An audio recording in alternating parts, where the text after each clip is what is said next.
Baik, Assalamualaikum warahmatullahi wabarakatuh. Perkenalkan, saya Anissa Kidatul Izati. Jadi, di video kali ini itu adalah untuk memenuhi tugas UTS mata kuliah tasawuf dan tradisi pesantren. Nah, di video kali ini aku bakal bahas sesuatu yang menarik banget, yaitu tentang fikih dan tasawuf dalam tradisi pesantren. Nah, dua hal ini itu kelihatannya beda banget kan, tapi sebenarnya keduanya ini saling melengkapi. Jadi fikih itu ngajarin kita gimana cara beribadah yang benar sesuai aturan, sedangkan tasawuf itu ngajarin gimana biar hati kita itu tetap bersih, tenang, dan selalu dekat sama Allah Subhanahu wa Ta'ala. Nah, jadi di pesantren dua ilmu ini bukan cuma pelajaran biasa, tapi udah jadi jiwa dan ruh pendidikan di dalam pesantren. Makanya para santri yang belajar fikih dan tasawuf itu nggak cuma paham hukum, tapi juga berakhlak mulia dan punya kedalaman spiritual. Nah, kita mulai dulu dari pengertian dasarnya aja ya. Yaitu yang pertama, pesantren itu kan lembaga pendidikan Islam yang udah ada sejak ratusan tahun lalu di Indonesia. Nah, tempat ini tuh bukan cuma sekedar belajar kitab kuning, tapi juga buat ngasah jiwa dan akhlak. Nah, dua pelajaran utama di situ ya ini tadi, fikih sama tasawuf. Nah, kalau fikih secara sederhana itu bisa dibilang ilmu tentang hukum-hukum Islam yang ngatur segala hal dalam kehidupan.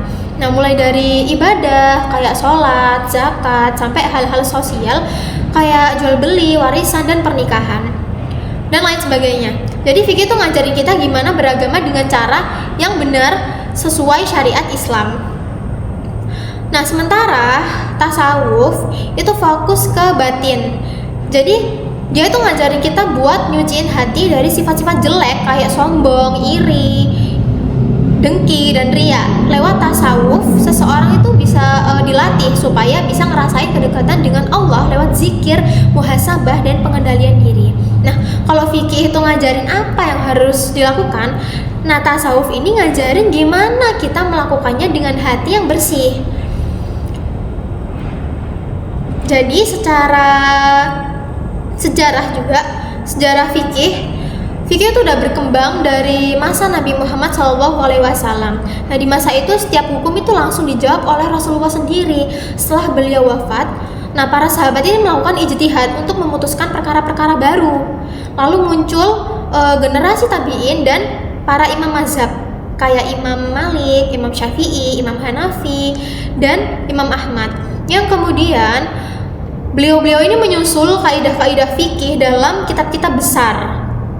Sementara tasawuf ini mulai dikenal di Indonesia lewat para ulama sufi dari Timur Tengah, Persia, dan Gujarat. Nah, mereka datang ke Nusantara itu bukan cuma berdagang ya, tapi juga menyebarkan Islam lewat pendekatan yang lembut dan penuh akhlak. Misalnya nih, para wali songo kayak Sunan Ampel, Sunan Bonang, dan Sunan Giri. Nah, mereka ini menyebarkan Islam lewat keteladanan, kesederhanaan, dan nilai-nilai tasawuf yang halus banget. Nah, dari sinilah muncul pesantren awal di Jawa. Nah, Sunan Ampel itu misalnya bikin pesantren di Surabaya dan ngajarin santrinya buat bukan cuma fikih tapi juga tasawuf. Jadi kitab-kitab karya Imam Al-Ghazali kayak Ihya Ulumuddin dijadikan rujukan utama buat membina akhlak dan spiritualitas santri.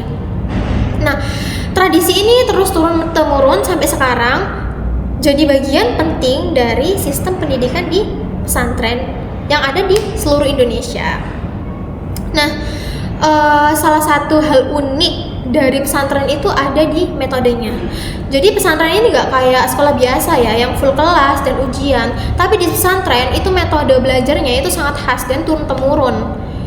Pertama, itu ada sorogan, yaitu metode klasik di mana santri itu disuruh baca kitab langsung di depan kiainya. Jadi kiai bakal nyimak, ngoreksi, dan ngasih penjelasan. Nah, metode ini bisa bikin santri terbiasa, mandiri, dan teliti, serta tanggung jawab sama bacaannya sendiri. Lalu yang kedua itu ada bandongan. Nah, ini tuh kebalikannya sorogan ya. Jadi kiai membaca kitab, sementara santri itu nyimak rame-rame sambil nyatet. Nah biasanya Bandongan ini buat ngajarin kitab yang tebel atau pembahasannya itu berat. Lalu ada halakoh, yaitu belajar melingkar sambil diskusi. Biasanya tuh dipakai buat bahas tasawuf karena sifatnya ini reflektif dan mendalam. Nah selain itu juga ada musyawarah atau bahsul masail, yaitu diskusi kelompok buat nyari jawaban dari masalah keagamaan yang baru. Nah di pesantren modern metode-metode itu masih dipakai, tapi udah dikombinasikan sama model kelas formal dan teknologi kayak LCD atau video. Tapi esensinya itu tetap sama ya, yaitu ilmu itu bukan cuma buat diketahui tapi buat dihayati dan diamalkan. Nah, peran kiai dalam pendidikan di pesantren itu gimana sih? Nah, kunci utama pendidikan di pesantren itu ada di kiainya ya kan. Kiai itu bukan cuma guru, tapi kiai juga role model dalam pembimbing spiritual. Nah, kiai ini ngajarin kitab, tapi juga nuntut langsung santri lewat keteladanan. Dari caranya sholat, cara ngomong, sampai cara beliau menghadapi masalah. Nah, semua itu jadi contoh nyata buat para santri. Nah, sekian yang bisa saya sampaikan tentang materi matkul tasawuf dan tradisi pesantren. Semoga apa yang saya sampaikan bisa bermanfaat. Wassalamualaikum warahmatullahi wabarakatuh.